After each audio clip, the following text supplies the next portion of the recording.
Hi అందరికి. మీకెప్పుడైనా ఇలాంటి ఒక parking charge or fine letter వచ్చిందా? రాంగానే వెంటనే కట్టేసారా? అయితే డోంట్ డూ దట్ ఇమ్మీడియేట్‌లీ. మీ నాలెడ్జ్ లేకుండా, మీ తప్పు లేకుండా వచ్చే ప్రతి ఫైన్‌కి జెన్యూన్‌గా మీరు అప్పీల్ చేసుకోవచ్చు. మొన్న మా అత్తని తీసుకురావడానికి మేము మాంచెస్టర్ ఎయిర్‌పోర్ట్ వెళ్ళాం కదా! వెళ్ళినప్పుడు మేము షార్ట్ స్టే కార్ పార్క్‌లో కార్ పార్క్ చేసుకున్నాం. ప్రాపర్‌గా రిటర్న్ వచ్చేటప్పుడు పార్కింగ్ చార్జెస్ ఏవైతే ఉన్నాయో అవన్నీ పే చేసి వచ్చేసాం. బట్ 1 వీక్ తర్వాత మాకొక ఫైన్ వచ్చింది.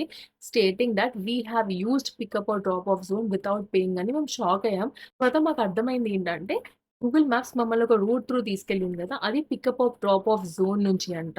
సో, దాన్ని వాడుకుంటే ఖచ్చితంగా మేము డబ్బులు కట్టాలంట. మాకది ఐడియా లేదు. సో, నేనేం చేశానంటే భయపడకుండా అప్పీల్ చేశాను. నేను అప్పీల్ చేసినప్పుడు వాళ్ళకి డైరెక్ట్‌గా ఇన్ఫార్మ్ చేశాను that I have not used pickup or drop off zone. నేను రోడ్ వాడుకున్నాను. నాకు ఐడియా లేదు. ఇలా గూగుల్ మ్యాప్స్ నాకు చూపించింది. నేను షార్ట్ స్టే కార్ పార్క్‌లోనే కార్ పార్క్ చేసుకున్నాను. దానికి డబ్బులు కూడా కట్టాను అని వాళ్ళకి క్లియర్‌గా పార్కింగ్ చార్జ్ పే చేసింది. అండ్ మేము ఏ టైమ్‌లో వెళ్ళాం, ఏ టైమ్‌లో రిటర్న్ వచ్చాం అవన్నీ ఇన్ఫర్మేషన్ నేను మెయిల్ చేశాను. At the end of the day మా అప్పీల్ అయితే యాక్సెప్ట్ అయింది. కానీ మీరు ఇలా నో పార్కింగ్ జోన్స్‌లో ఆర్ డబుల్ లైన్స్ మీద అలాంటి తెలిసి తప్పులు చేస్తే మాత్రం వాటిని జెన్యూన్‌గా వాళ్ళేం కన్సిడర్ చేయరు.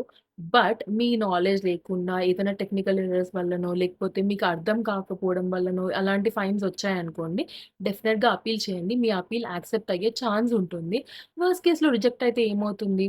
రిజెక్ట్ అయినా కూడా మీకు 14 డేస్ టైమ్ ఇస్తారు to pay the discounted fair.